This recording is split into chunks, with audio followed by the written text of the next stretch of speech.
কেননা দুনিয়ার 3 ভাগ জল 1 ভাগ স্থল, এটাকে আমি পানির মধ্যে পাহাড় দ্বারা পেরেক মেরে স্থির রেখেছি। ফেরেশতারা আল্লাহ বুঝতে আপনি দুনিয়াতে কিছু সৃষ্টি করেছেন?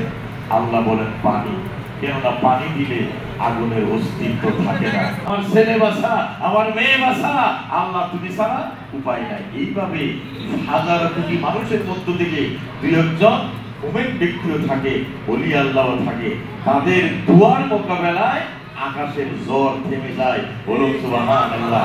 এর হাদিস শরীফে আমরা বাস্তবে প্রমাণিত হইলাম যে দুনিয়াতে সবচেয়ে বড় শক্তিশালী বস্তু হয়েছে দোয়া।